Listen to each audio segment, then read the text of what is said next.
Bienvenidos nuevamente al desarrollo de este diplomado vinculado a la seguridad social de corto plazo. Vamos a dar inicio a esta unidad académica número 5 con el tema 1 que está relacionado con los procesos y procedimientos en la seguridad social. Esto es un aspecto que hace referencia a tres ámbitos. Un primer ámbito que está relacionado a una vía institucional, es decir, aquella que está dentro de los procedimientos que tiene cada uno de los entes gestores de la seguridad social de corto plazo, en el marco de su autonomía de gestión, donde establecen un procedimiento interno a los efectos de lo que viene a hacer el otorgamiento de las prestaciones de enfermedad, maternidad y riesgos profesionales, pero enmarcados en lo que dice la norma general a partir del código, así como del reglamento, y además no solo el reglamento del código, sino los reglamentos que emite la Autoridad de Supervisión de la Seguridad Social de corto plazo. En ese ámbito surge lo que viene a denominarse una posición o una definición por parte de la Comisión de Prestaciones del ente gestor, o en su defecto la decisión que pueda asumir el directorio del ente gestor. Cuando decimos directorio del ente gestor, es que es la máxima instancia de decisión que tiene el ente gestor respecto del otorgamiento de prestaciones. Estamos hablando en esta primera parte del otorgamiento de prestaciones, donde surge inicialmente un reclamo por parte del asegurado o por parte del beneficiario respecto del servicio que está recibiendo, y que puede presentar ese reclamo por una carta de manera escrita, y la misma puede ser respondida por la oficina regional de una determinada caja. Sin embargo, la decisión técnica respecto de las atribuciones propiamente dichas que tiene dentro la institución es la Comisión de Prestaciones. Entonces, frente a una decisión definitiva que pueda asumir la Comisión de Prestaciones, viene el procedimiento denominado del recurso de reclamación. Entonces, toda esa primera parte que hace a la vía institucional, respetando el marco de la autonomía institucional y luego cumpliendo lo que dice el código respecto de la presentación del recurso de reclamación, eso vamos a ver en esta primera parte. Luego, inmediatamente, ver una segunda que está vinculada al proceso coactivo social, que ya tiene una estructura definida desde la elaboración, desde la identificación de la deuda impaga, de la cotización impaga, con la emisión de las notas de aviso, o también de manera ya inmediata una nota de cargo, y esa nota de cargo que en definitiva llega a constituirse en un documento coactivo, y ese documento tiene fuerza coactiva a los efectos de iniciar una demanda ante el juez de trabajo y seguridad social. Entonces, ese es un segundo ámbito que hace referencia al proceso coactivo social, que tiene su propio procedimiento, y que responde a una actuación de presión que se deba de realizar ante el deudor, generalmente el empleador, que es el que adeuda las cotizaciones o contribuciones o multas que no ha podido cancelar. Y un tercer ámbito dentro de estos procesos y procedimientos es el ámbito del proceso o procedimiento administrativo. Este ámbito del procedimiento administrativo está relacionado con la aplicación de la ley 2341, pero que está relacionada con las actividades que pueda desarrollar fundamentalmente entidades como el Ministerio de Salud o la propia Autoridad de Supervisión de la Seguridad Social de corto plazo, que pueden emitir resoluciones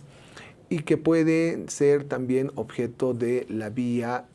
recursiva, ¿no? Con la presentación de un recurso de revocatoria y en su defecto poder interponer y además desarrollar un recurso jerárquico. Entonces, en todos los casos, nosotros vamos a intentar hacer un análisis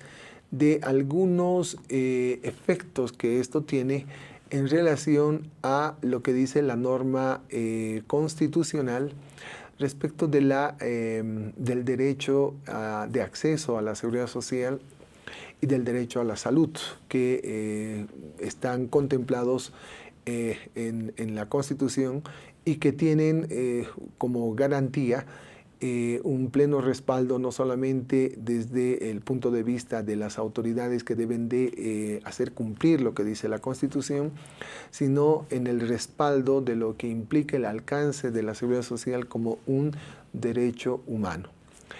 Entonces, viendo desde estos tres puntos de vista, desde estas tres áreas, el ámbito de los procesos y procedimientos, muchos de ustedes, y esto tuvimos la oportunidad de ver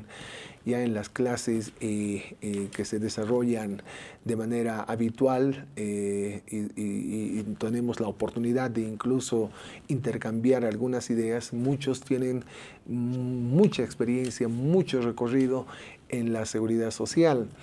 y que bueno, hemos tenido la oportunidad de participar en procesos judiciales, ya sea desde el punto de vista de ser los demandantes, por ejemplo, en un proceso coactivo social, o en su defecto también defender a los que estaban siendo procesados, ¿no? Entonces, estos aspectos han ido desarrollándose y han ido ajustándose en función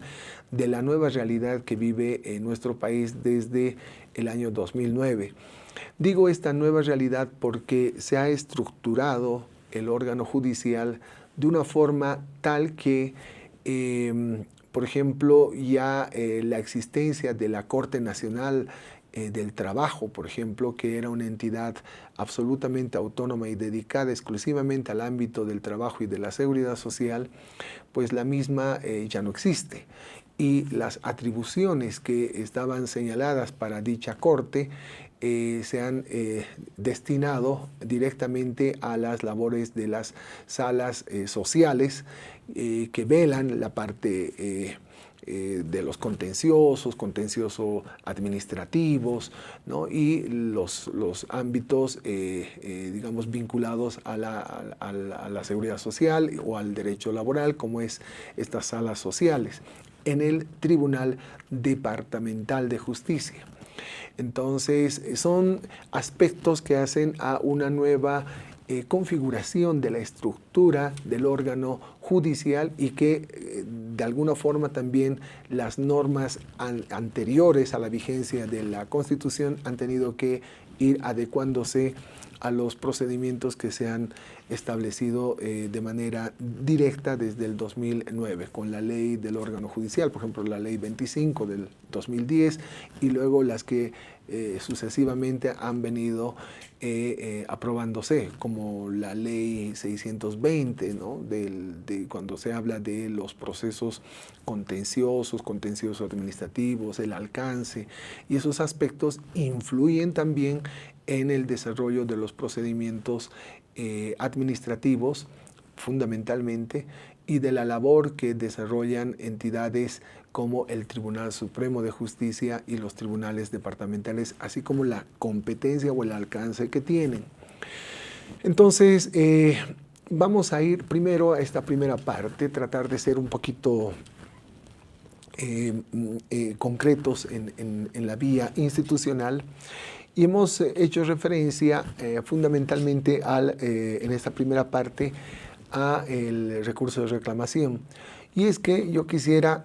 partir de la referencia de un auto supremo que no deja de llamar la atención porque cuestiona los formalismos las exigencias burocráticas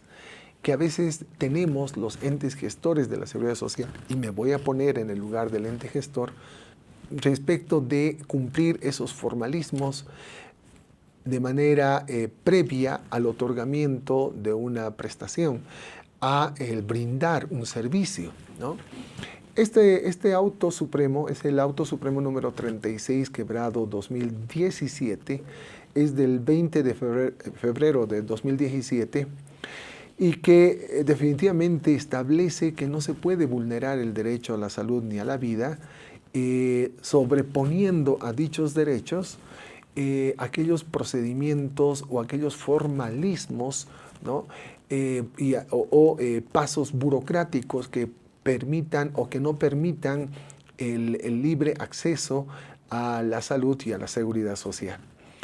Este es un elemento muy importante porque quienes son servidores o funcionarios de los entes gestores de la seguridad social de corto plazo,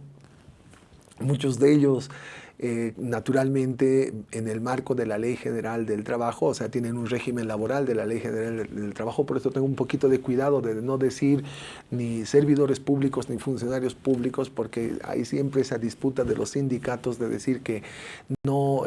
responden al estatuto del funcionario público, por lo tanto no deberían ser considerados ni servidores públicos ni funcionarios públicos. Pero bueno, ese es un tema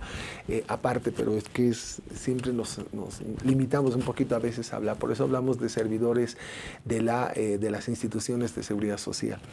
Entonces, volviendo a este auto supremo, ¿qué es lo que señala, ¿no? Dice, en la parte que más nos llamó la atención, dice los hechos descritos, ¿no?, sobre la salud de la beneficiaria, es un caso de una beneficiaria que ha interpuesto un recurso de casación, dice, para el restablecimiento de su salud, salen a la luz de manera clara y objetiva, ¿no? Dice, estos hechos salen a la luz, o sea, lo más importante es velar por su salud, que ha sido demostrado de manera clara, antes que las exigencias formales, administrativas y burocráticas de la institución aseguradora, que pretende vulnerar el derecho a la salud y a la vida que se sustenta en los convenios y tratados internacionales, como el Convenio 102 de la OIT de 1952, la Declaración Universal de los Derechos Humanos, el artículo 25.1 del Pacto Internacional de Derechos Económicos, Sociales y Culturales, el artículo 2.1, 9 y 9 en la Declaración Americana de los Derechos y Deberes del Hombre, artículo 16, ratificados por el Estado Plurinacional de Bolivia, consagrados en el artículo 45, parágrafos 1, 2 y 3 de la Constitución Política del Estado. Es decir, que por sobre las exigencias administrativas, por sobre las posiciones burocráticas, prima, por un lado, la verdad material, pero fundamentalmente el derecho a la salud y a la vida. Eso es lo que nos quiere señalar, lo que nos señala, mejor dicho, este auto supremo número 36 quebrado 2017. Entonces, con ello, a veces un poco nos limitamos, porque esto además ha sido utilizado ya en amparos constitucionales, esta jurisprudencia, ¿no?, en amparos constitucionales que sobreponen el derecho a la salud y a la seguridad social por encima de aquellas exigencias formales. Ahora, vamos a entrar a algunos aspectos vinculados a lo que desde el punto de vista de los entes gestores se realizan de manera habitual. Por ejemplo, cuando no existe cuando el asegurado siente que no está recibiendo la atención conforme señala la norma. Entonces ellos presentan su carta donde está ahí su queja, y de pronto esa carta puede pasar a conocimiento de la Comisión de Prestaciones. La Comisión de Prestaciones analiza el alcance de lo que pretende el asegurado y emite una resolución. Frente a esa resolución de la Comisión de Prestaciones se presenta lo que se denomina el recurso de reclamación. Este es un recurso que viene desde hace mucho antes del mismo Código de Seguridad Social. Ya se había implementado un recurso de reclamación en el 1935, ¿no? Entonces, este recurso de reclamación, para presentar el recurso de reclamación, pues se tienen 5 días hábiles desde que ha sido notificado con la resolución de la Comisión de Prestaciones. Y este recurso de reclamación se presenta ante la institución para que ésta pueda derivar a conocimiento de acuerdo a lo que dice el artículo 521 del reglamento del Código de Seguridad Social, debería pasar al departamento jurídico de la administración regional para luego, posteriormente, ¿no?, pasar al jefe del departamento jurídico y inmediatamente al departamento de fiscalía de la oficina central para que luego se ponga en conocimiento del directorio. Este procedimiento interno es un procedimiento que manejan habitualmente los entes gestores de la Seguridad Social, pero lo que debemos destacar es que existen informes técnicos, informe jurídico que puedan respaldar la posición del directorio para que éste emita una resolución de directorio. Esa resolución de directorio que haya sido emitida puede confirmar la posición asumida en la Comisión de Prestaciones. Si es así, el afectado, el interesado, el asegurado, viendo que está siendo afectado su derecho, puede interponer el recurso de apelación. Ese recurso de apelación se interpone en el plazo de 5 días. Ese recurso de apelación se presenta ante el Tribunal Departamental de Justicia. Es ante la sala social contenciosa administrativa que existe en cada uno de los tribunales departamentales de justicia. Este tribunal o esta sala analiza el caso y emite un auto de vista, ¿no? Emite el auto respectivo, una resolución, donde puede confirmar la resolución del directorio del ente gestor o en su defecto puede modificarla, ¿no?, o puede revocarla, y en ese caso, si es que confirma y es perjudicial a los intereses del asegurado, este puede todavía de manera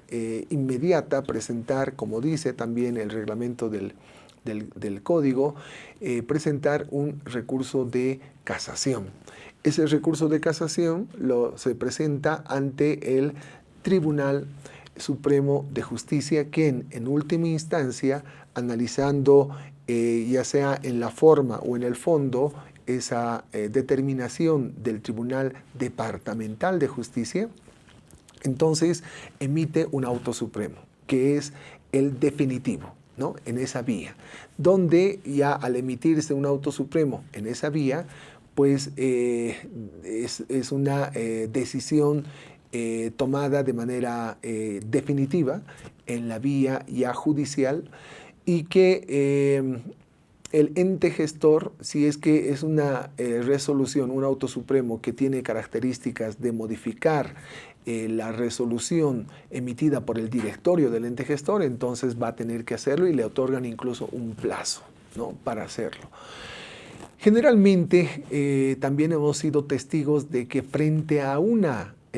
auto supremo emitido por el Tribunal Supremo de Justicia, hay algunos colegas que presentan y se arriesgan a hacerlo,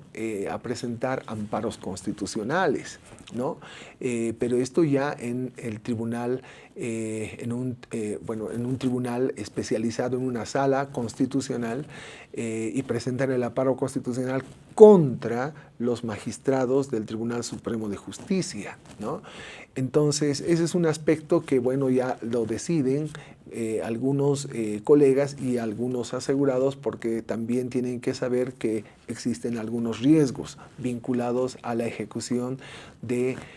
fallo emitido por el Tribunal Supremo de Justicia. Luego tenemos para ir un poquito acelerando, el proceso coactivo social, ¿no? Y el proceso coactivo social ha sido incorporado ya en el Código de Seguridad Social. En realidad existe todo un procedimiento para la determinación de la existencia de un adeudo, de un incumplimiento en el pago de las contribuciones, de las cotizaciones, en el pago de multas, etcétera, ¿no? Entonces surge el proceso coactivo social, o sea, que viene de la voz latina coactus, ¿no? Y esto está relacionado a ese impulso, pero que está vinculado también a esa coacción, a esa presión que debe de existir para el cumplimiento inmediato de una obligación incumplida, ¿no? Entonces, cuando hay un empleador que incumple el pago de cotizaciones, que incumple el pago de multas, que incumple el pago de intereses, entonces viene generalmente unas notas de aviso, pero que puede ahí, en esa primera, digamos, instancia, presentar el empleador sus descargos, presentar sus observaciones a esa nota de aviso, pero ahí el ente gestor puede determinar que definitivamente no ha cumplido con su obligación y por lo tanto se emite la nota de cargo. Esa nota de cargo es un título coactivo, ¿no? Es un título de mucha fuerza coactiva,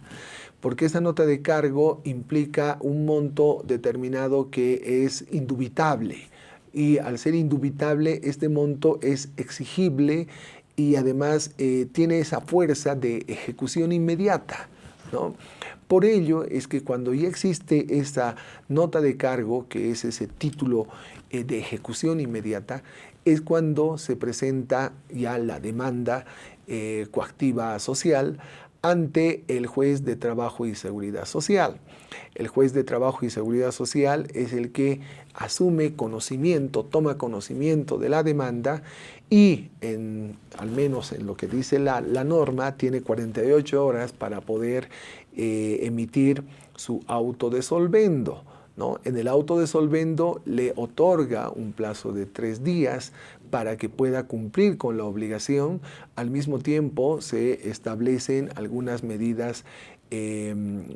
precautorias, algunas medidas que vayan a se procede, por ejemplo, con la anotación preventiva o el embargo, ¿no? En función de lo solicitado en la demanda sobre la base del documento ejecutivo.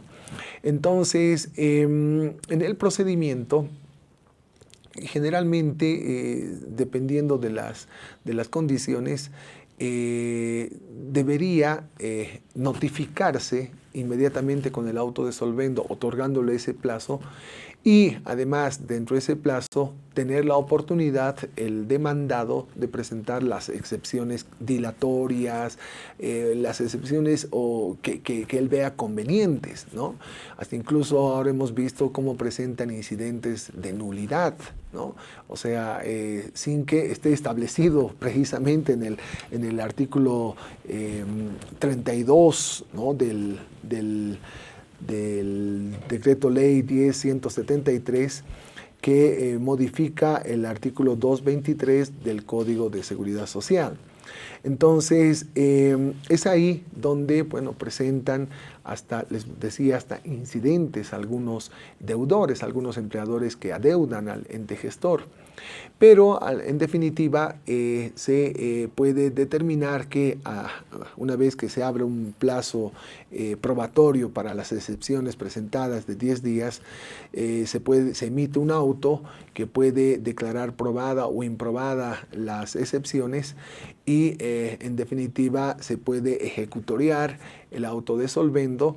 y pues se procede con el embargo de los bienes, la anotación preventiva que habíamos hablado, incluso el de solicitar a la autoridad de supervisión de las entidades de supervisión del sistema financiero, la ASFI, para que pueda proceder al congelamiento de cuentas. Frente a ello, se puede presentar apelación, ¿no? Y la apelación que pueda presentar el interesado, el afectado, el empleador que ha sido afectado con relación a esa resolución, presenta ante la sala social que corresponda del Tribunal Departamental, y la misma también puede ser recurrida en el caso de que se emita el auto de vista respectivo. Puede ser se puede presentar también el recurso de casación ante el Tribunal Supremo de Justicia, que también puede emitir un auto supremo definitivo, ¿no? Eso en esa vía. Finalmente, ver el otro aspecto, haciendo un poquito y acelerando un poco esta parte, ver el tema del procedimiento administrativo, ¿no? En el procedimiento administrativo hay muchas cosas que hay que definir, porque preocupa un poco lo que es la participación de la ASUS, ya que en este último tiempo, de manera muy, yo diría, sesgada, pero también esto es fruto de la estrategia que pueda tener un asegurado o el ente gestor, ¿no? Para no ir por la vía del recurso de reclamación, que es propio de la Seguridad Social, o ir por el proceso coactivo social, que es propio de la Seguridad Social, de pronto van y se quejan a la ASUS. Y la ASUS abre un procedimiento, un proceso administrativo, pide información a los involucrados y emite una resolución, ¿no? Y hay resoluciones que están vinculadas al cumplimiento del otorgamiento de prestaciones, incluso de temas vinculados a reembolsos, ¿no? Que son aspectos que se ventilan en el ámbito de la vía del recurso de reclamación, y que esto puede llegar incluso, como ya hemos señalado hace un momento, hasta el Tribunal Supremo de Justicia. Pero de pronto emite resoluciones administrativas y que el afectado, ya sea el ente gestor o ya sea el asegurado, tienen la posibilidad de presentar, a los 10 días de haberse sido notificados, presentar el recurso de revocatoria, pero ya esto en la vía administrativa, el recurso de revocatoria, ¿no? Y que la entidad, en este caso la ASUS, tiene 20 días, de acuerdo a procedimiento, para resolver ese recurso de revocatoria y emitir una nueva resolución, que puede ser confirmando su resolución inicial, que puede ser revocando de manera total o parcial, puede ser desestimando si es que se ha presentado incumpliendo los plazos, que se ha presentado incumpliendo los requisitos mínimos exigidos por la ley 2341. Entonces, una vez que se emite esa resolución de revocatoria, el afectado, el interesado, el que ha sido afectado en sus derechos subjetivos e intereses legítimos, entonces presenta un recurso jerárquico, el mismo que se presenta ante la misma autoridad. En este caso estamos hablando de la ASUS, y la ASUS deriva, tiene un plazo máximo de 3 días para derivar al Ministerio de Salud, quien es el que va a emitir la resolución que corresponda en la instancia jerárquica, ¿no? Igual puede emitir una resolución confirmando esa resolución del recurso de revocatoria, puede emitir una resolución revocando total o parcialmente dicha resolución, o desestimando la misma, ¿no? Frente a esa resolución que ya emite en la instancia de recurso jerárquico el Ministerio de Salud y Deportes, pues ahí termina la vía administrativa. La vía administrativa prácticamente ha concluido.